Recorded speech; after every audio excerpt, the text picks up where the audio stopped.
Welcome to Your Thoughts, Your Reality with Michael Cole, the podcast that shines a compassionate light on the journey of veterans battling through life's challenges. Michael is a dual elite certified neuroencoding specialist in coaching and keynote training presentations, dedicated to guiding military veterans as they navigate the intricate pathways of post-deployment life. Join him as we delve into the profound realm of neuroencoding science, empowering these brave individuals to conquer universal battles, procrastination, self-doubt, fear, and more. Together, let's uncover the strength within you to re-engage with families and society, forging a new path forward.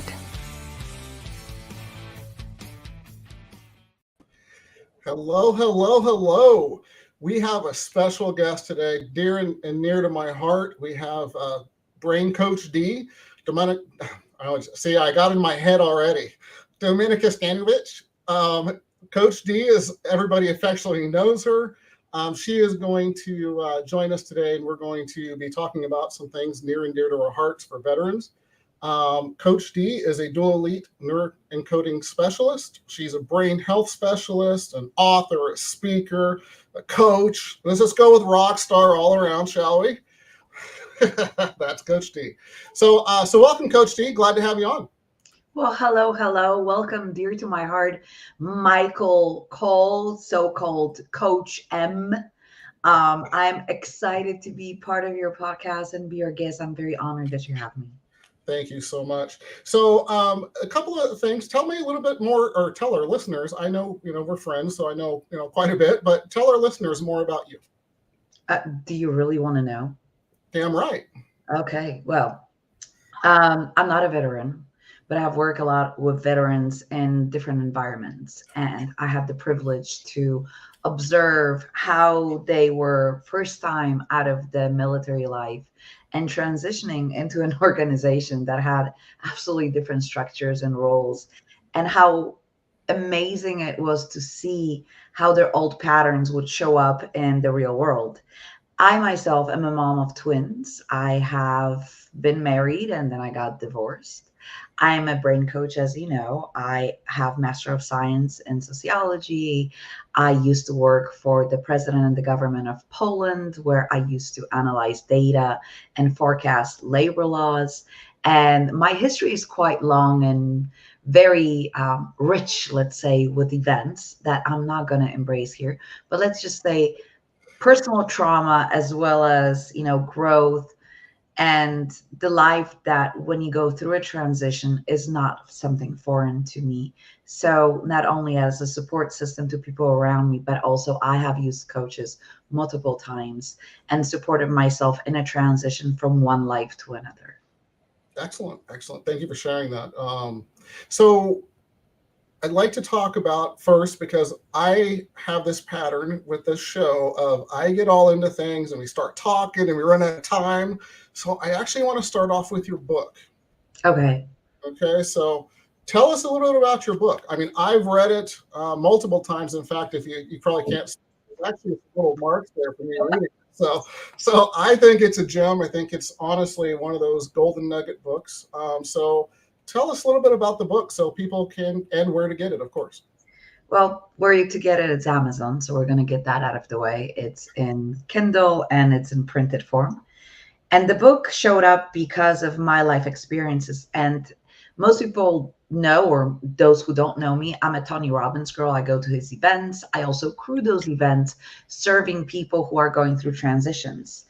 And when you grow and you go through personal development, at one point, he's a phenomenal human because he pushes you to do things. And then when I developed certain traits and I embraced the fact that I'm a woman and I don't have to be very masculine, it occurred to me that when I set goals that are huge and, overpowering, why that makes me cry and big action, I freeze.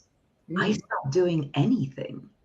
So I went, okay, is it me or is it everybody else? And Master of Science in Sociology, data is my thing. So I stumbled across a study that I write about in the book where they talk about celebration of the process, and celebrations what Joseph also talks about, but the process is here more important. See, A big goal, when we achieve it, is there and it's lingering over us. And big goal has multitude of tasks. And it's kind of like when you're a kid, when you're taking one little step, that step is wobbly and tiny. And that's a perfect step for you. And when you grow within that ability, your legs get longer and steps get longer. And that study talks about concentrating on those little steps, on basic things that are repetitive, that you get to enjoy, and leaving kind of that big goal lingering in the background, but not concentrating on it. I love that. And what I found is that this is a way that me, and then it turned out so many other people actually need to live at certain stages, because there are stages where you need to, push through the masculine language, right? You have to press through, you got to power through. And because it's your life-saving decision or something is really tragic happening. But most of our lives, we're not in flight or fight mode. And that pressure is not serving us because we are constantly on the go and we're competing and we have those, everything has to be big. But what if it doesn't? What if, as we know, life is made of little tiny things? What if those little tiny things can serve us and we can build on those little things, those steps? And actually, when we become fluent in those basics, then the more advanced things, the bigger steps become easier, and they're also simple. We get to celebrate. And that study shows that people who concentrate on the process, and they studied them over 20 years, in comparison of people who get praised for the results, actually achieve more in life because they enjoy overcoming different situations and finding solutions. Yes. And that can only be achieved when we take life apart. And don't get me wrong, it is important to look at, how valid one goal is and how important it is, and not concentrate on the minute things all the time. I'm talking about taking the big goal and making it manageable, so it's not overwhelming, so it doesn't pressure your chest. Yeah, it absolutely needs to be, right? Otherwise people don't do it. And I did it. As a human beings, I know myself, I'm sure you'll say the same thing, when it's too big of a goal and it's not chunked down, we just say, oh no, procrastination starts sitting in and all the other, thieves of your dreams, if you will. So that's fantastic. Yeah, please continue. And you know what? I would add to that one more thing, that when we have those big dreams are different for everybody. So let's say you're making $1,000 a month. For you, being a millionaire really means making $10,000 a month. That is a huge, gigantic step. So why don't we start with making 2,500? It is a challenge, but it's doable. See, our brain, and this is where the brain knowledge comes in, and the structures of our brain and the wiring, is looking for proof. So if you keep sitting in your chair, we're being taught those affirmations, and that's very different than incantations or Absolutely. other things. But you're saying, I'm going to be a millionaire. I'm making $1 million, a year. And your brain goes, ain't you. You're not. You're making 1,000. So, and then all the reasons why not set in. So instead of fighting yourself, which is a natural process of our brain, that our brain is created to conserve energy. Anything that takes a lot of energy creates resistance. Right. So what you're going to do, you're going to go, okay, now $1 million somewhere out there. I want to make $2,500 a month from that 1,000. You are making progress. You're concentrating, and then you're adding and adding and adding, and you will get to that million. Trust me. But it's going to be easy and enjoyable, and you get to celebrate along the way. So wherever you are, make your million achievable. Because if somebody makes 700,000, for them going to $1 million, it is a challenge, but it's not a huge stretch. But if you're making 1,000, that's, your brain goes, that's impossible. You're like dreaming, it's not happening. Yeah. And it finds reasons why you shouldn't do it. Yes. So I invite you, find your million that's million for you, whatever that might be.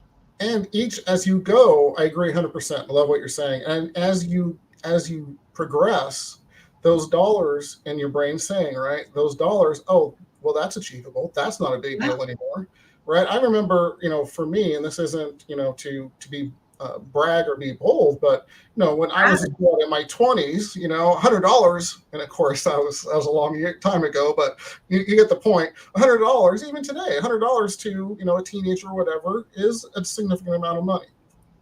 Compared to now, $100 barely pays for sushi. That's right. So as you progress in life and you build those blocks, like you're saying, it just feels easier as well, I think. Exactly. And you stop living in the stress level that is unachievable, and you feel inadequate constantly because you're comparing yourself to an outcome that is coming, but it's just so far away that you can't see you're there. And so many people say, see yourself achieving the goal. But if you see yourself being a billionaire and you're at a level of 1,000, trust me, you'll get there much quicker if you first imagine yourself, having $1,000 instead of $5,000 in a bank every month. And when you get that, your brain goes, that was cool. That was fun. That wasn't that hard. Okay, why don't I try for 10,000 now? And then it goes, why don't I try for 15? And then it just rolls the ball and you enjoy the process. Because we forget that life is about enjoying life. It's not about achieving billion goals. Because you know what? There's a study coming from Harvard this time, and they studied people who get a raise, and HR departments, which I used to be also a long time ago, know that when you give somebody a raise, the celebration lasts maybe 3 days. They're excited. They got new money, and then it's gone. So if we look at it from that perspective, imagine we're happy that we graduate high school, maybe go to college, get married, have kids, buy a house, sell a house, get divorced, potentially, we can celebrate that. Then get married again, potentially, go for a trip, and maybe get another promotion or a job. So what, in 80 years, we really celebrate 10 times? That's, right, to say the least, pathetic. That's I think we all well, not all, but I think we both teach our clients to celebrate all the little things on the journey, on the voyage, if you will. Yes. Because that's what it's all about. Because when you look back, yeah, you may say, yeah, I bought that office, or I made that first $1 million, or whatever the case may be. But at some point, it was normal. Yeah. But when you go back and say, wow, we worked really hard, we were resourceful, had all kind of resourcefulness, and we earned that, it's different. And that's what I think you're talking about, is really just enjoying the journey or the voyage. And the only way, that's what it's about. Yeah. And the only way we can do that if those goals are achievable. Absolutely. Make them realistic. That is so important. Whatever is realistic for you. Absolutely. And what if it turns out it's not realistic? Change the goal. Amen. How many times in your life, I know for me, it's happened, multiple times where I thought, oh, this is what I want. And then you get there and it's great, just like we were just talking about, right? But then it's like, okay, the car is great. I enjoy driving the Mustang. Yeah. I enjoy this or whatever. And you're grateful for it. I know I make sure, just through practices and so on, I'm grateful for things that I've worked for, earned, because otherwise, why do it in the first place? But it's really just that journey and really just getting there. And how many times do you get there and say, okay, well, I'm grateful for it, but it really wasn't what I wanted. Susan and I built $1 million business, multi-million-dollar business, and it's like, okay, we're here, but is it really worth it? And so, like for us, we revamped and what we want in our lives, and we're rebuilding and successful and all those things. But sometimes you get there and it's not what you wanted, and you have to revisit and do the voyage again. And it's okay. And the beautiful thing about humans is that we get to change, and it's nobody's business that we change our plans. Right. And there's so many wonderful people in this world who achieved so much, like Kate Spade, who I absolutely admired, Robbie Williams, who achieved every big goal that they have. If you haven't read their biographies, I highly recommend. And they end up committing suicides. And it is our attachment and how we see what's going to happen in the future, what we think that is. It's not what it is. It's our assumption of what it is to be that. Absolutely. Because we compare that to people that we see just in parts of their lives, right? Like we see Tony Robbins or somebody else. Well, the guy worked for it like 45 years or 50 years, somewhere around there. And it wasn't all, petals and roses and everything else. It was actually quite challenging. So we only see the results, the tip of the iceberg. Everybody probably knows the picture of the iceberg on top, right? And there's this whole thing under. And what we chase actually and dream of is the tip of the iceberg. And it's cold on the iceberg actually. And just to lighten this up. Now that we know that, thank you. Yes. So we don't want to be on top of the iceberg. But Tony says one very important thing that I really resonate with. On our own, we can only achieve a certain level of joy. To amplify the joy, we need to share it with others. And that is the time where we start giving back. Yes. And whatever you do is, I support Red Cross. I volunteer for Red Cross in disaster situations, and I volunteer for other organizations. I sometimes coach for free those who need my support, and I am able to do that. But the truth is that those people give me the most joy because I am able to give back. And the only way I can give back is if I have enough. You can't give something you don't have. I love that. That's really beautiful. And I'm the same. It feels you can have all the money in the world, you can have all the material things in the world, but when you're being of service and you're helping somebody and truly having an impact in this world and for somebody, there's nothing better. Yeah. There's nothing better. How many times have you got off a coaching call and you were just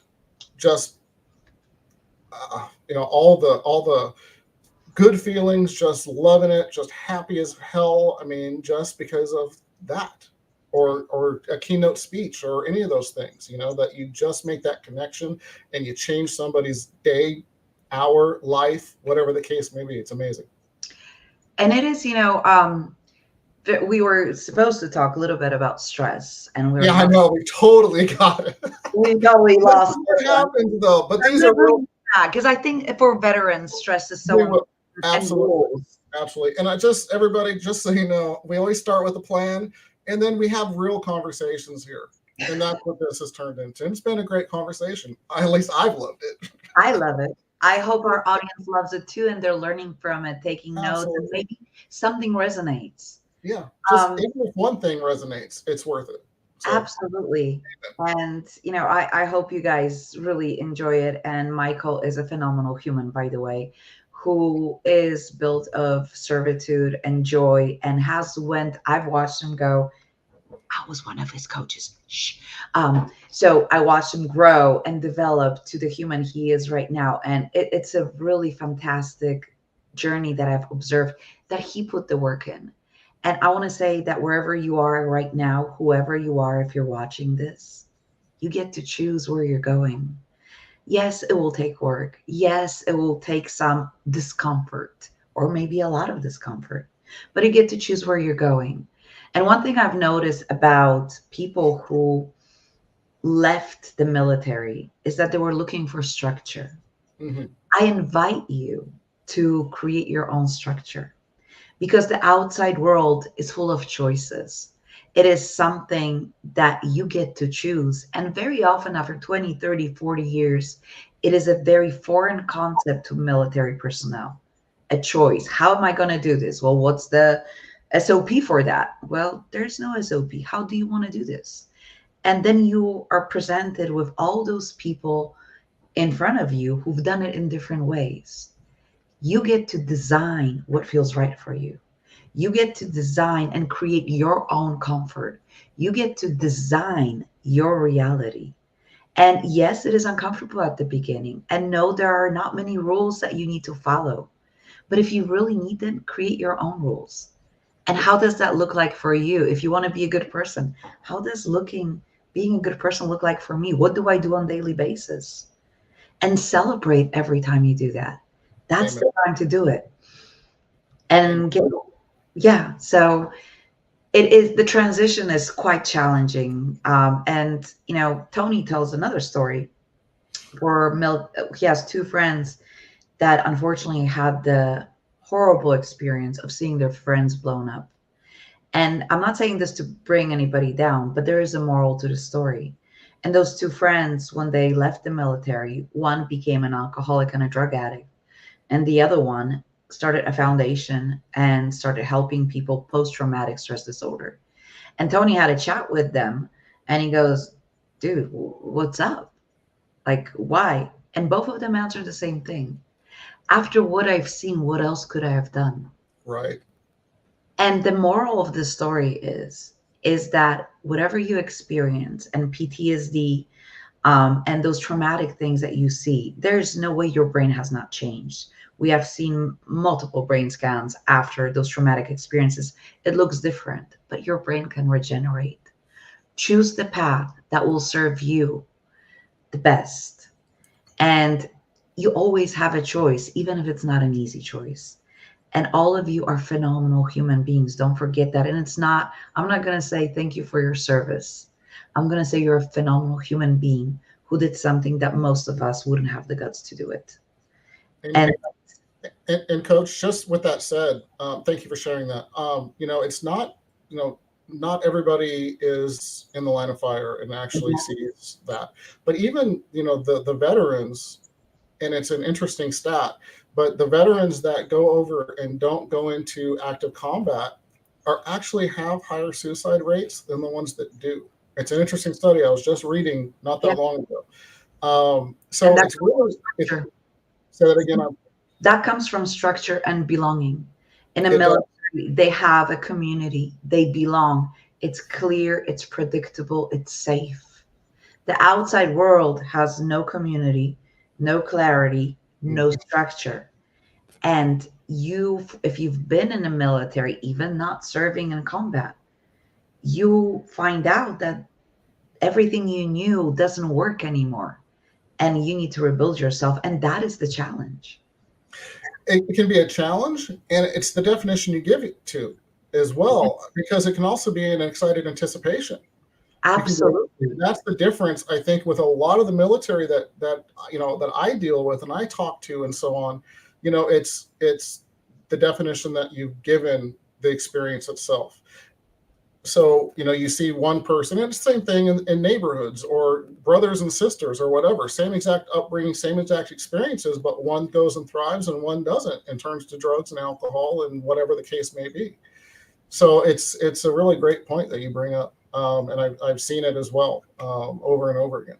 So creating your own community, creating your own set of values, surrounding yourself with people who are a little bit, not far, but a little bit farther ahead in the journey. So they can be your guides. They can be your mirror. They can support you when you don't know.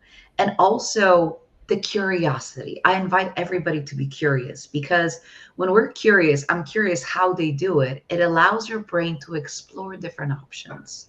And that exploration allows you to choose what works for you.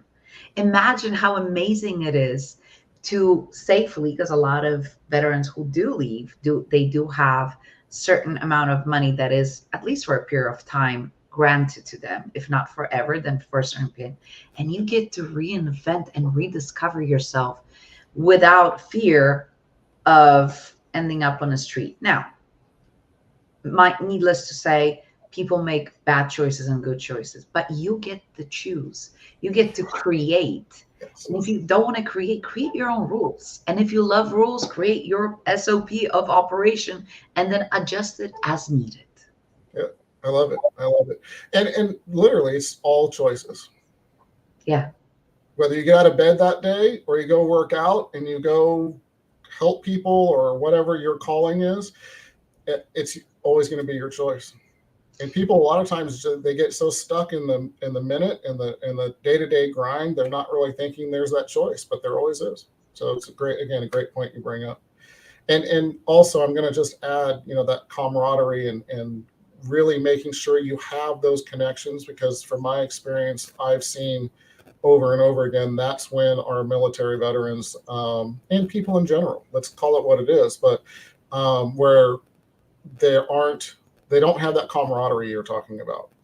Lonely is the biggest killer, actually. Yeah, absolutely. Get on Facebook groups, make a phone call, get a partner before you leave, so you have someone to just check in with.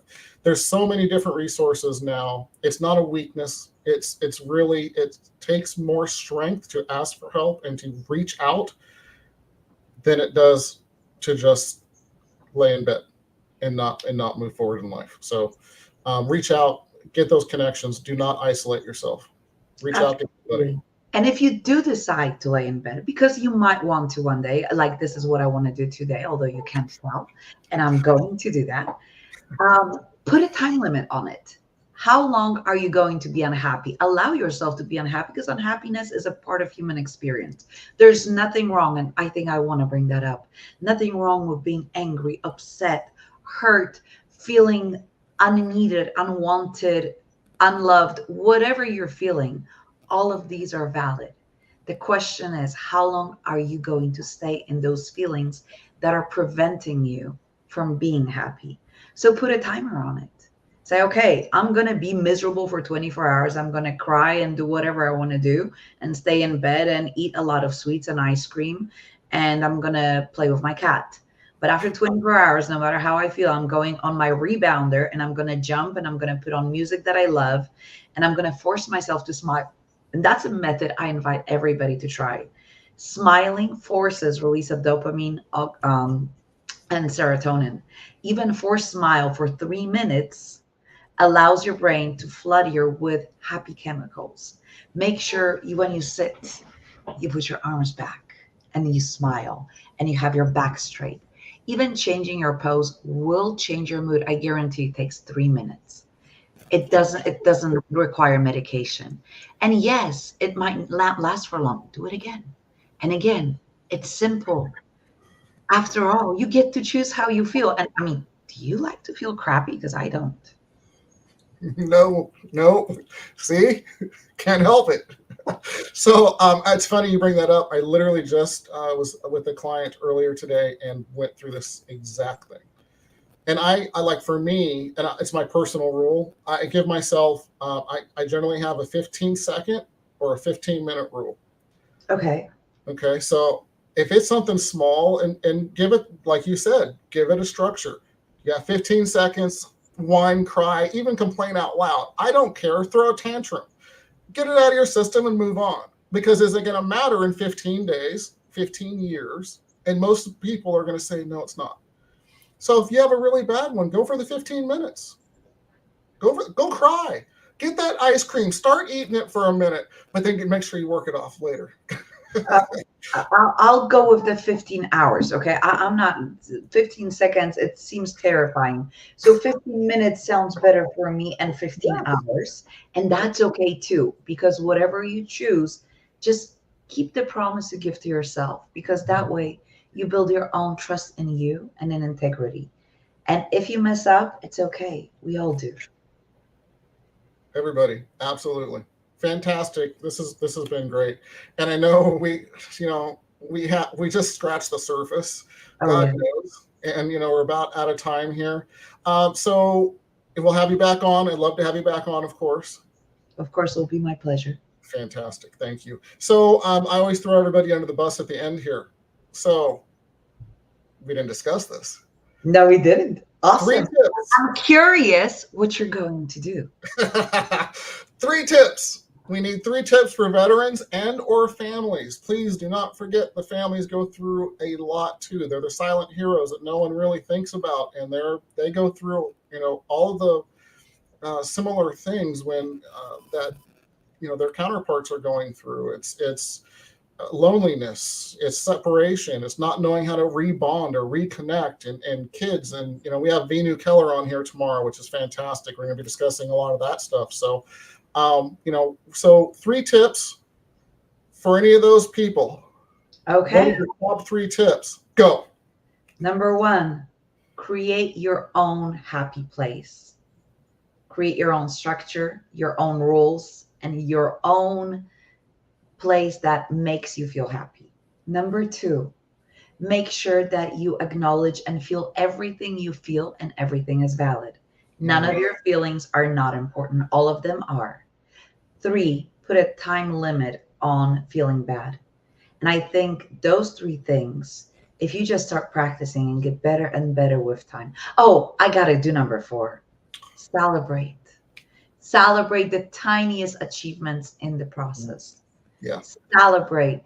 Allow the happy chemicals, happy hormones, the way you sit, flutter your system, because life becomes lighter when we celebrate. It does. And if you don't know how, get my book. I teach you how to celebrate. And if you're a man, let me tell you a secret. We women need to learn that from you, because you guys are absolutely amazing at celebration and you don't even know it. I love that. I love that. Absolutely fantastic. Everybody, Coach D, again, thank you. I'm honored. I say this at every episode. Our most precious resource is time as humans. We don't get it back. So thank you for spending the time, giving some tips for me, for all of our listeners and our veterans, etc. Really appreciate you spending the time, and honored as always. My honor and pleasure. Thank you for listening to me. Absolutely. Okay, ladies and gentlemen, we are out of here. Thank you for joining us on another insightful journey of Your Thoughts, Your Reality podcast with your host, Michael Cole. We hope the conversation sparked some thoughts that resonate with you. To dive deeper into empowering your thoughts and enhancing your reality, visit empowerperformancestrategies.com. Remember, your thoughts shape your reality, so make them count. Until next time, stay inspired and keep creating the reality you desire. Catch you on the next episode.